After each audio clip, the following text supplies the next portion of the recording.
Hoy, en Mondo Fricazo, hacemos un viaje por la historia de los videojuegos, descubriendo sus fascinantes orígenes y los caminos por los que ha discurrido este noble arte. Hoy visitamos OXO, el Museo del Videojuego de Madrid.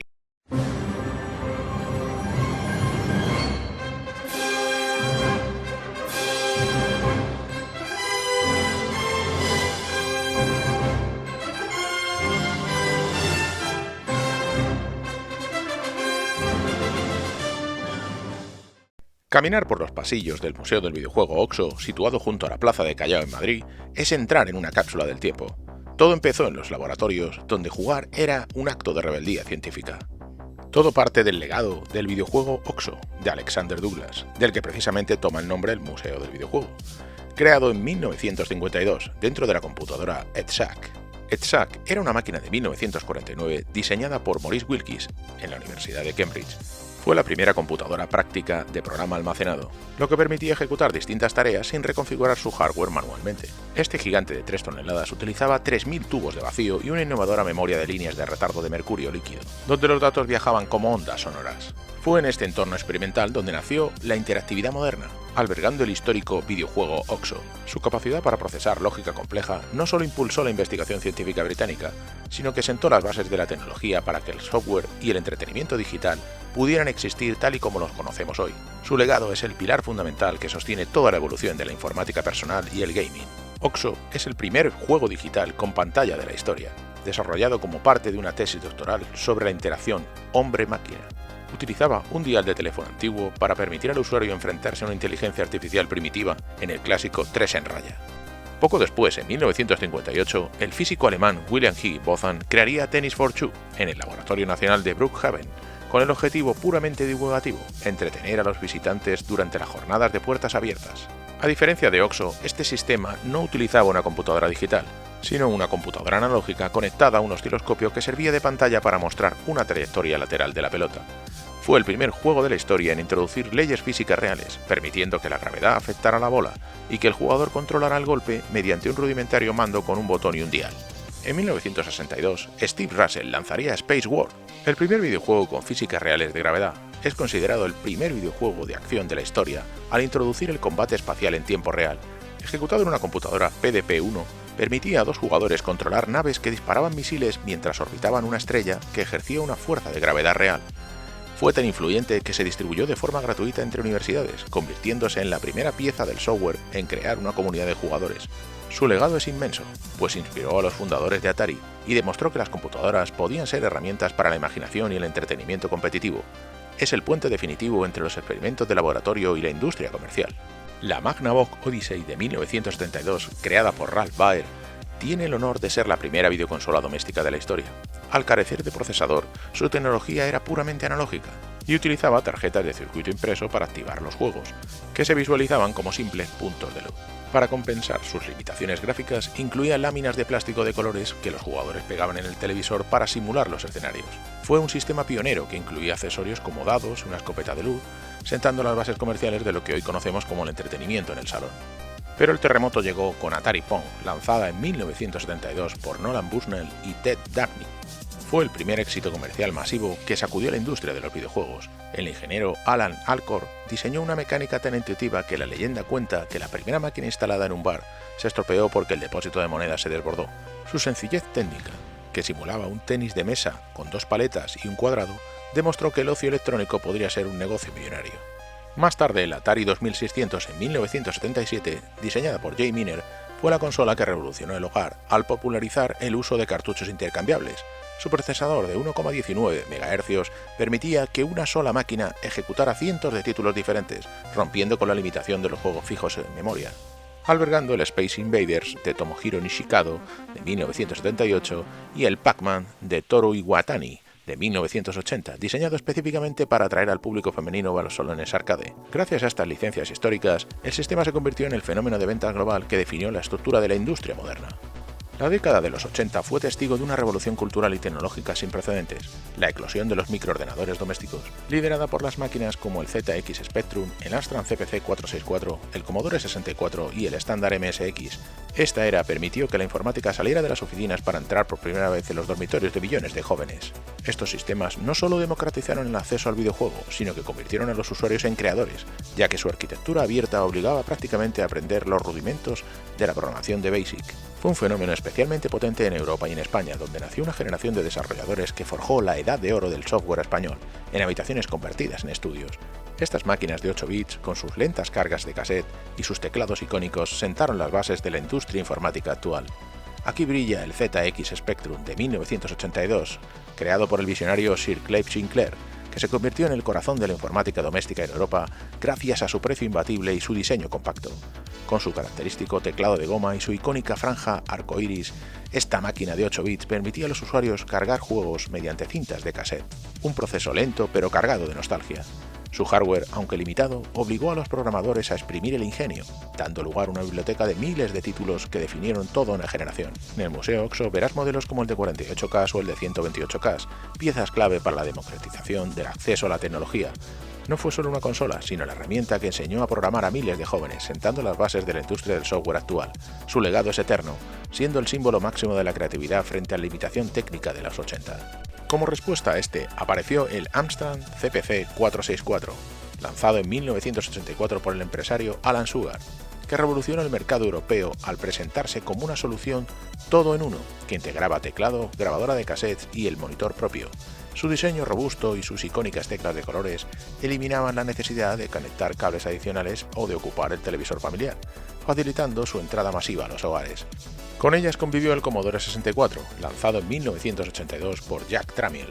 Ostenta el récord Guinness como el ordenador más vendido de la historia, gracias a su equilibrio entre potencia y precio.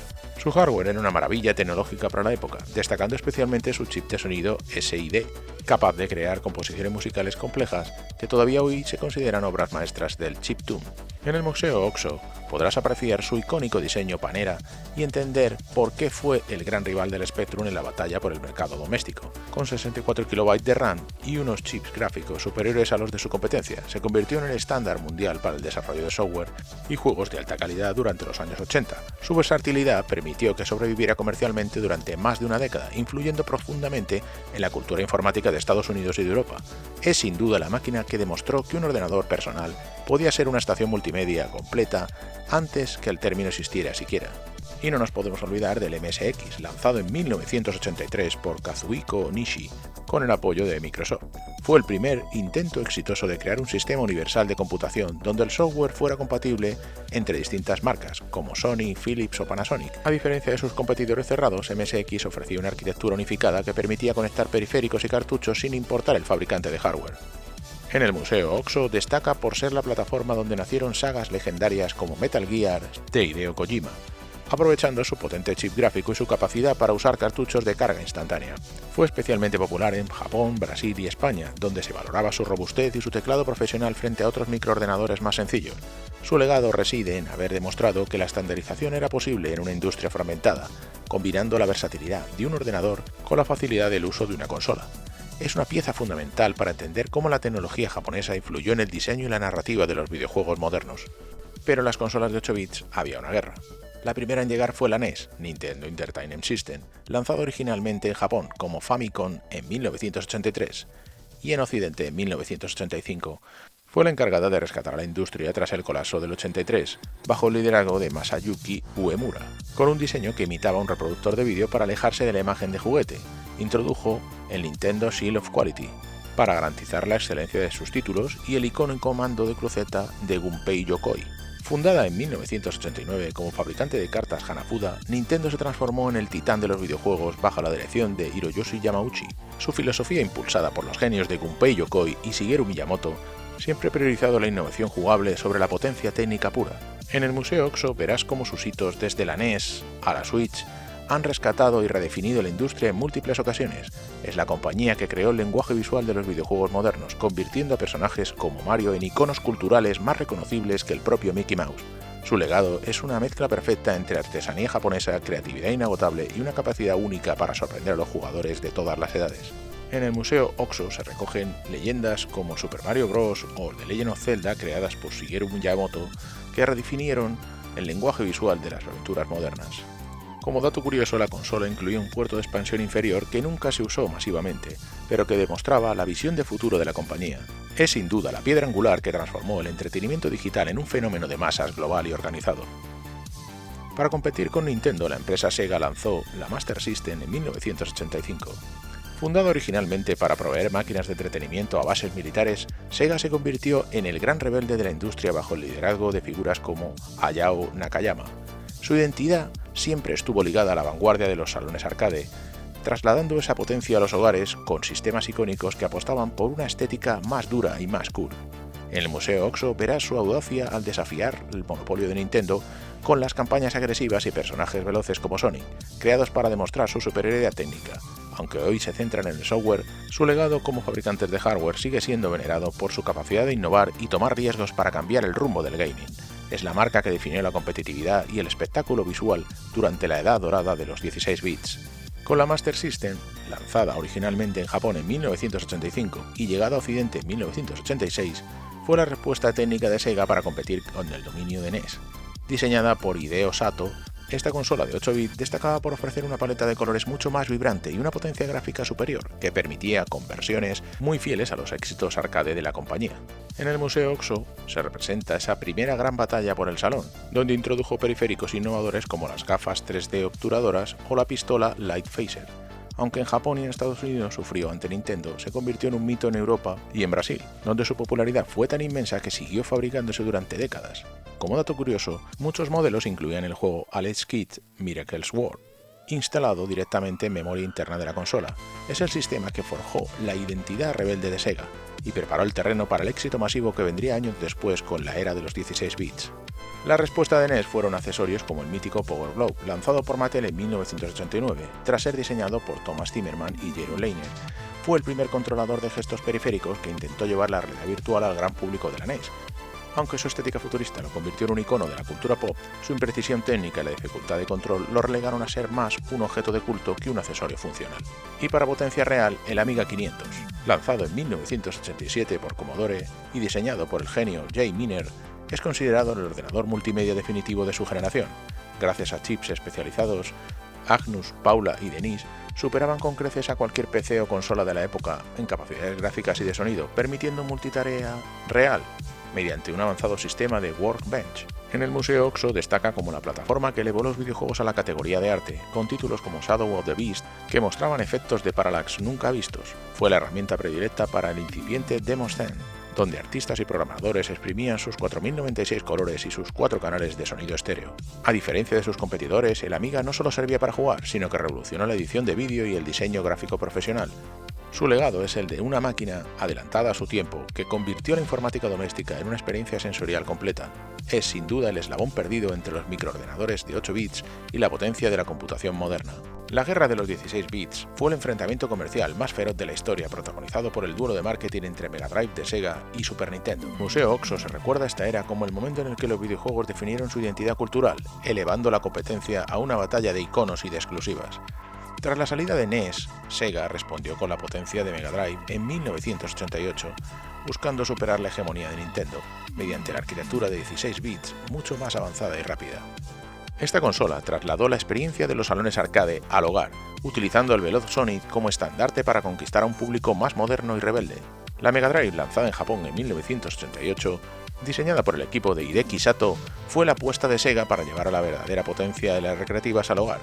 Bajo la dirección de Hayao Nakayama, la consola utilizó el prestigioso procesador Motorola 68000, el mismo que impulsaba las máquinas arcade y los ordenadores de gama alta como el Amiga. En el Museo Oxo se destaca por su estética negra y futurista, diseñada para atraer a un público más adolescente con su famosa inscripción 16 bits en dorado. Su lanzamiento en Estados Unidos como Genesis en 1989 vino acompañado por una campaña de marketing agresiva que cambió la industria para siempre. Gracias a su velocidad de procesamiento apodada Blast Processing, permitió el lanzamiento de Sonic the Hedgehog, el erizo azul creado por Yuji Naka para rivalizar con Mario. El sistema destacó por sus excelentes conversiones de juegos arcade y su chip de sonido FM de Yamaha, que le otorgaba un tono electrónico único.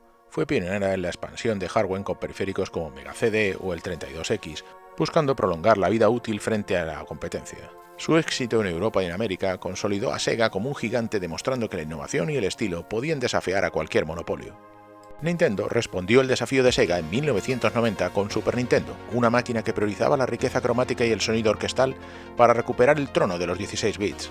Con el modo 7 y el catálogo de exclusivas inigualable, la gran N demostró que su maestría con el diseño de juegos era capaz de frenar el avance de cualquier competidor. La Super Nintendo, lanzada en Japón en 1990 como Super Famicom y diseñada por el ingeniero Masayuki Uemura, llegó para redefinir la potencia de los 16 bits. Su debut fue tan masivo que el gobierno japonés pidió a las empresas que realizaran los lanzamientos en fin de semana para evitar el absentismo escolar y laboral.